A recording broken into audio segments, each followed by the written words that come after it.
ওম নমঃ ভগবতে বাসুদেবায় নমঃ। প্রিয় দর্শক এবং শ্রোতা বন্ধুরা, আপনাদের সকলকে জানাই শুভ অক্ষয় তৃতীয়ার প্রীতি ও শুভেচ্ছা। আপনারা সকলে ভালো থাকবেন, সুস্থ থাকবেন এবং আনন্দে থাকবেন।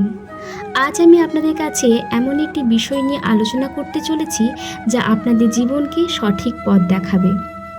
শ্রীকৃষ্ণের বাণী, যা গীতার সারাংশ থেকে নেওয়া হয়েছে। গীতার সারাংশ থেকে নেওয়া এই 10টি উপদেশ আমি যে আপনাদের কাছে বলতে চলেছি তা আপনাদের সকলের জানা প্রয়োজন।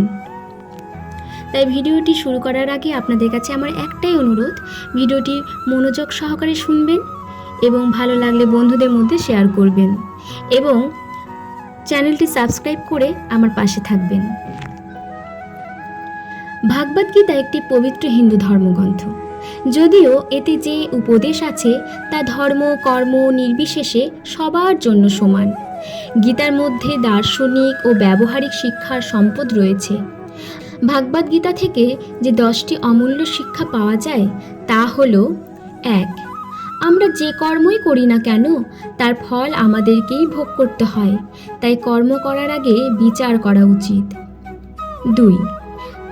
তোমার মন তোমার সব থেকে ভালো বন্ধু বা সব থেকে বড় শত্রু হতে পারে, তাই ধ্যান, অনুশীলন এবং আত্মসচেতনতার মাধ্যমে তোমায় মনের উপর আধিপত্য স্থাপন করতে হবে, তবেই তুমি সফল হবে।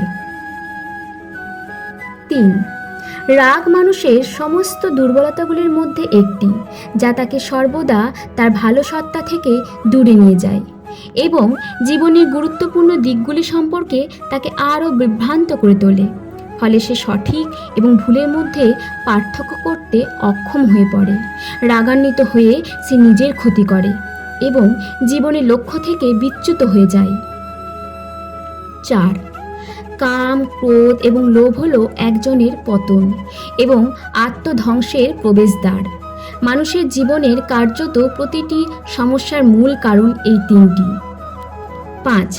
কঠিন সময় আসবে এবং চলে যাবে, তাদের দ্বারা প্রভাবিত না হয়ে সহ্য করতে শেখো। এই পৃথিবীতে কোনো কিছুই চিরস্থায়ী নয়। 6. অতীতে কি হয়েছে আর ভবিষ্যতে কি হবে এই নিয়ে চিন্তা করে সময় নষ্ট করো না। যা হয়েছে ভালোর জন্যই হয়েছে, আর যা হবে ভালোর জন্যই হবে। তুমি নিজের কর্তব্য সঠিকভাবে পালন করে যাও। 7. নিজের ক্ষমতার উপর কখনো সন্দেহ করো না। নিজের উপর বিশ্বাস হারানোই অন্যায়। যে কোনো কাজ করার ক্ষমতা তোমার আছে। 8. সাফল্যের ফলে অতিরিক্ত উত্তেজিত হয়ে যেও না, আবার ব্যর্থতার কারণে অতিরিক্ত ভারগ্রস্ত হয়ে যেও না। স্থির ও ভারসাম্যপূর্ণ হও। 9. ফলাফলের প্রতি আসক্ত না হয়ে কর্তব্য পালনের ওপর জোর দাও। ফল কি হবে তার উপর তোমার কোনো নিয়ন্ত্রণ নেই, তাই ফলাফল আমার উপরে ছেড়ে দিয়ে তুমি এক মনে কাজ করে যাও। 10. নিজের কামনাদের নিয়ন্ত্রণ করতে শেখো।